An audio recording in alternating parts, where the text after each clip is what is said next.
23rd of October 2002, 2 weeks before my free home trial on the farm was to begin. A bushfire blasted everything apart.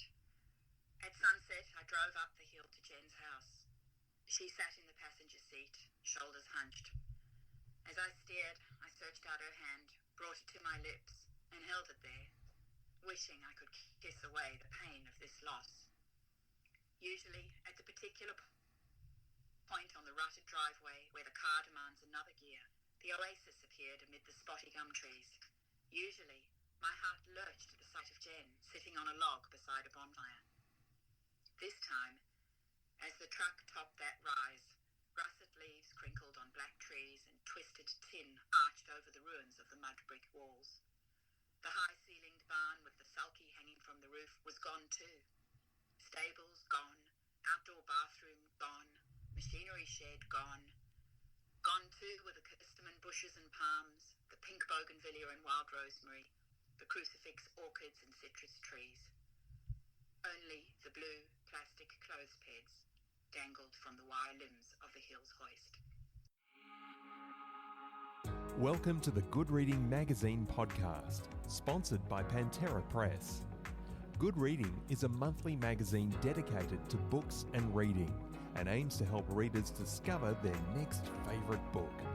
You can find out more about the books discussed on today's podcast at goodreadingmagazine.com.au.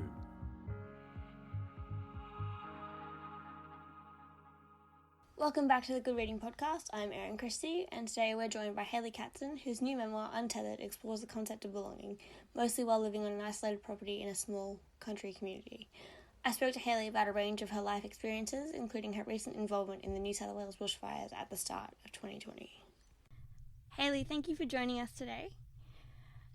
That excerpt was about losing Jen's property in 2002 to a bushfire, which is quite pertinent given what we've just lost, during our latest bushfire season. So I wanted to know how you guys went during that season on the farm up in Uinga. We were really lucky this time. We didn't lose our house. We lost a lot of infrastructure, a lot of water infrastructure, all our, water to the house and our firefighting pump and all our water for our stock, all those pumps and pipes and that sort of thing. And we've got outbuildings with building materials and that sort of thing. But Jen and I were here the day of this fire. It hit us this time it was the beginning of October when it hit us. And Jen and I were at home. To be honest, if it had been a day later, if it had been the Wednesday, we would have been away because I was having chemotherapy in a town 120 k's away. But we were at home, so we were able to defend it. Jen had seen a pillar of smoke when she was out working, and we'd got ready. And while we were getting ready, we got a call, too late to leave. So we were here, and we fought it, basically. It was a very big experience, Erin. I wasn't terribly well, and we've learned a lot in the years since the fire in 2002. We're both active members of our fire brigade. We've both had training. We've both been to lots of fires, Jen particularly. And so we've learned a lot. And we've got a good asset protection zone around the house, but even that doesn't always work. And we lost our really good source of firefighting water because the pump burned, and so then we were on buckets. So it's a big story, but we were really lucky. Our neighbour Terry, who I write about in the book, he's the chap who, he and I both had a grand design of a project, me a novel and he building a house, and I compared two processes. Terry lost his house on that day in October last year, and that's devastating after years and years and years of dedication and losses that come when you dedicate to a big project. So Terry wasn't lucky, and a number of other people in our area weren't lucky. There were 2 deaths not far from us. Oh wow. And it was a devastating time, and it still has its implications at this point. We did a big fundraising drive, and our community really went to try and help ourselves recover. So we've had a music festival in November, and we raised a whole lot of money, and we're only now at that point where that money is hopefully going to be distributed to the people who lost everything. So yeah, big process really. Yeah. And it was interesting for us having the October 2002 fires as we'd had an experience of this before, and that in ways is helpful and in ways it's quite traumatizing. For sure. As members of the RFS, were you sort of helping out fighting fires over the whole summer, or was it just sort of in October? No, look, we had a terrible year last year with fire. Back in February, we were in the middle of a very, very bad drought, and we'd actually just got back to the farm, and we just pulled a cow from a dam that had gone dry, and we got a call to go to a fire, and that was when a big fire hit the Drake area. So that was kind of how our year started. It's unheard of for us to have fires at that time of year. Yeah. Our fire season is normally sort of October onwards, but it's been creeping earlier and earlier. In 2018, it actually started in August, which is way too early for us. So yeah, we'd started having fires back in February, and we'd been one of the first responders, our crew, at this big fire, and that was a very, very big week or two of fighting fire, and there were a lot of losses in that fire too. And then the big Long Gully fire, which was around our area in August, September, it hit Ewingar at the beginning of September as well, and then houses were saved and bulldozer lines were put in, backburns were put in, and then unfortunately it hit us again in October. So yeah, it was a terrible year of fire, and I kind of worry now what's going to happen for our next season, because bizarrely, we had a flood in February, of course, drought, fire, flood. Yep. And now the paddocks are green and the grass is sort of thigh high. And, most of us have had to sell our stock because of the drought and then the fire. So, I'm wondering what the next fire season is going to be like for everyone in the country. Do you hope that, given the season we've just had and the experiences you had sort of in 2002, that things will improve in terms of our response, whether that's government based or anything else along those lines? Are you hoping it'll be different? Oh, absolutely. I mean, I think climate change is a major issue, and we definitely have seen temperatures hot up, and certainly that fire season becoming so long is a real problem for us. So I desperately hope governments will do something, and I think community is really trying to push government to do things, because I think for those of us who know it on the ground, everybody who lives in the country is painfully aware of it. So it needs to change. Who knows what COVID-19 is going to do to all of that as well. I mean, I think, the reduction in emissions is probably the only silver lining in something which is killing people and devastating whole communities. Definitely. So I'll go to the book now. I understand you didn't first set out to write a memoir, so did you want to take us through how you ended up getting to that point? So my former work was in law. I guess in law I always wrote a lot. That was what I did. And then when I decided to stop doing law and move to a more creative life, I initially acted, and then shifted from that to writing a play. So I've sort of flirted with all sorts of forms of writing in my life. Went from writing the play after the play was produced. I came to live on the farm, and I then I thought, I can write a novel. That's what I'll do when I live in the bush, a bit like, my hero in my brilliant career. But it wasn't that easy. So I realised I needed to learn what a plot was, how story worked. And so I started with short story, and I worked in short story for a number of years, and I loved that form. Yep. And then, that I got told by one publisher if I wanted to publish a book, I needed to write a novel. So unfortunately, I took that advice as though that was the reason for writing, which I've subsequently learned is certainly not the case. And I wrote a novel, which really was a tough story for me. I do prefer the short form. The novel, although it was given encouraging feedback, I just didn't have it in me to go back to the drawing board after a couple of years of working on it. Yeah. And I also realised the novel was really, it was kind of a mask for autobiography and for some of the feelings and thoughts that were really pinching at me and the things I was trying to make sense of inside myself. So I quit that and got depressed. And a friend and also Peter Bishop from Verona suggested I try non-fiction. So I sort of, fiddled around with that and wrote what I call a kind of a therapeutic memoir, just for myself. And then I enrolled in a Master's in Fine Arts, and I wasn't sure whether to go fiction or non-fiction. And fortunately, I did take the fiction stream, and that introduced me to the personal essay, to the essay form. And that's what I've just completely fell in love with, the essay. It gives you an opportunity to really examine something in depth and to look at the subtlety of a theme or an issue and to really delve into it and then expand beyond one's own experience into something more universal. And I'm a researcher by training. That's what I loved in law. And that the essay has given me that freedom to research and read and then see how I can integrate that with my own personal story. And I guess what I've loved about the essay is that it does have the I in it. My work in law, there was no I. There was always, writing with that supposed neutrality and objectivity.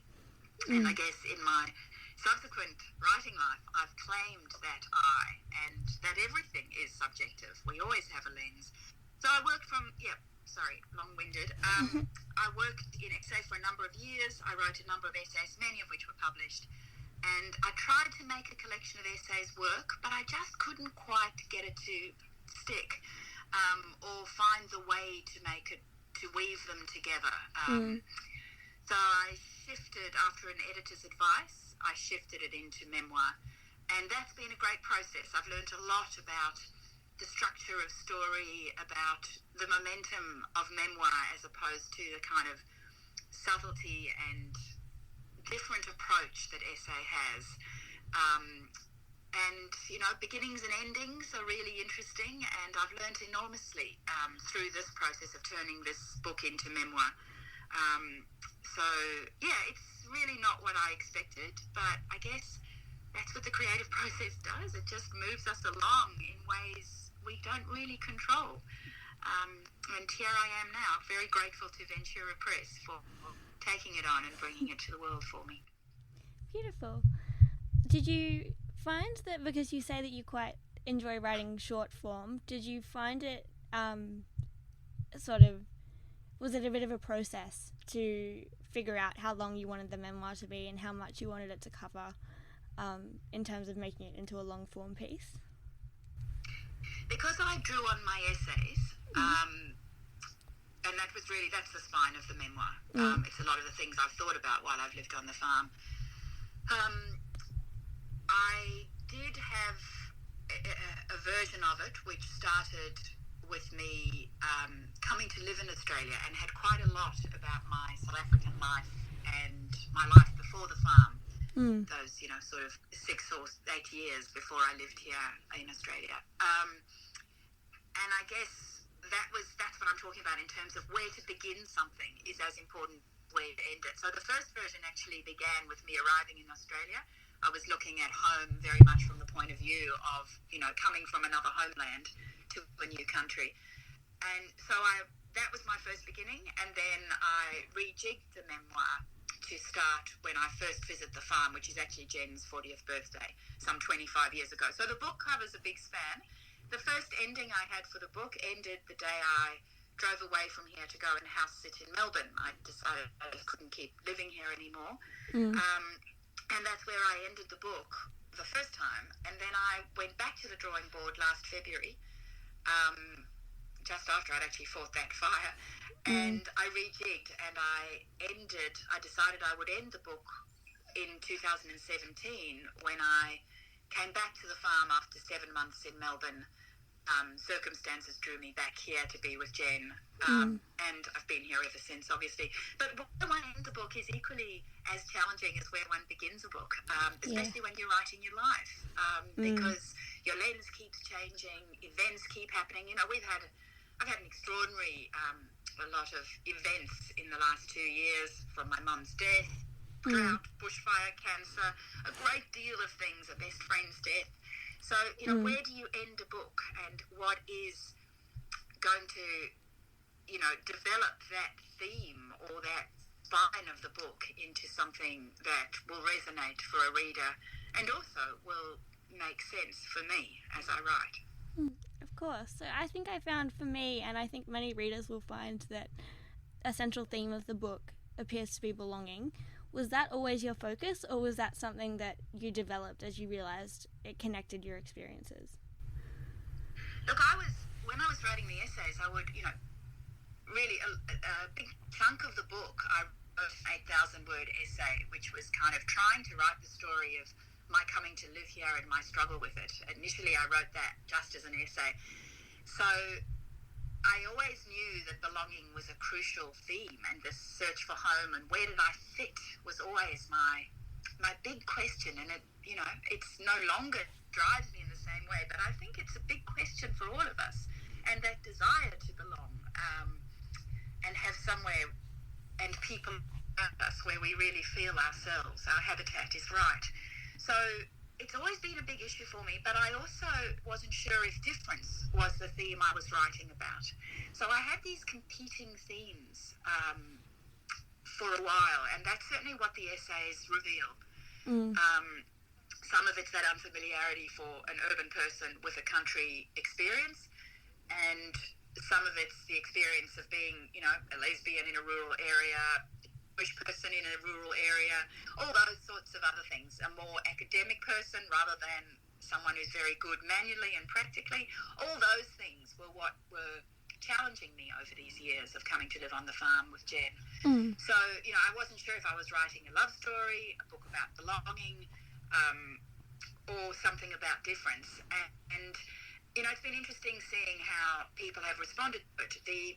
The person who helped me so much was an editor who I paid, Nadine Davidoff, who was just wonderful. And she said to me, it is about belonging, Hayley. Nail that. Go with that as your theme.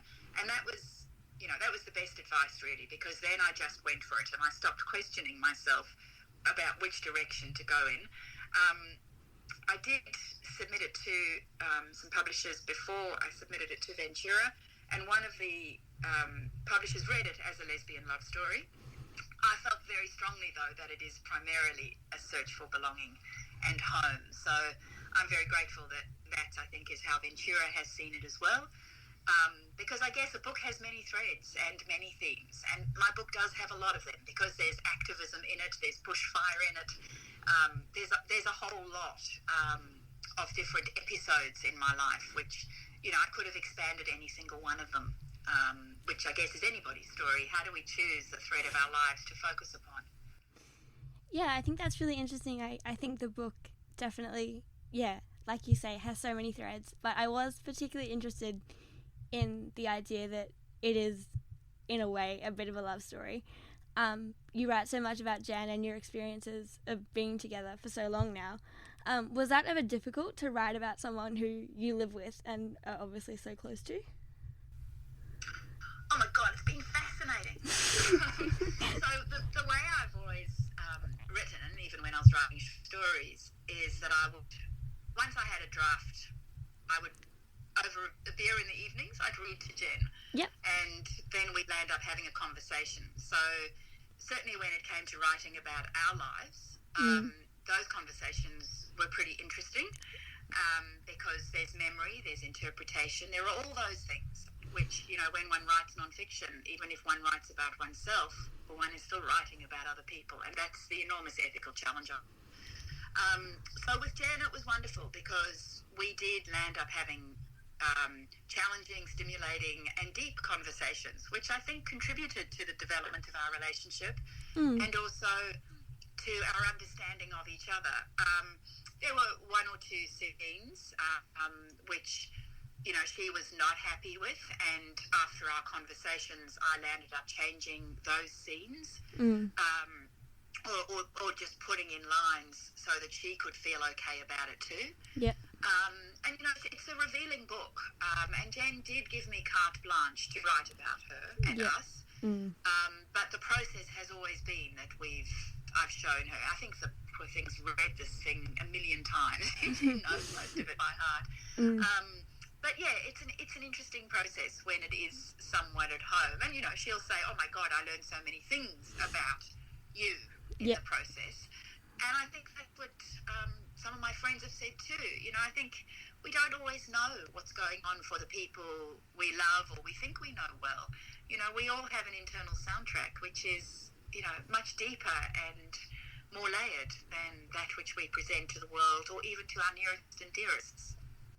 Yeah, definitely. I think, it's it's really nice that you guys were able to sort of go through it together, I guess. I think that's a really lovely kind of sentiment, writing about someone you love so much, and being able to share that with them. I really like that.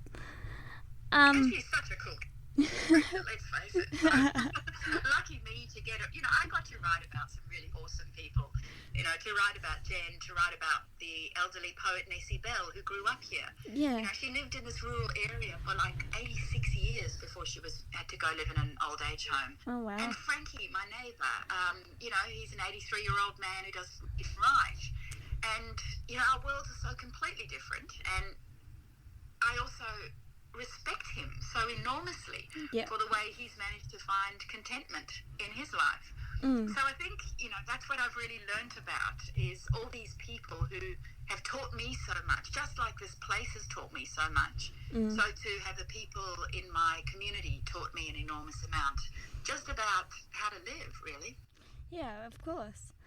I was reading over the book and I noticed there's this bit at the very beginning where you move in with some housemates kind of near where Jen lives but not super close, and you say you refer to it as it will be a place to belong, and that's sort of the first time I think you mention belonging. And then if you go sort of to the end of the book, you discuss you've had your time in Melbourne and you come back to the community and you sort of say, your sense of belonging comes down to like what you expect it to feel like, I suppose. And I was just wondering how you feel about that journey from different understandings of belonging.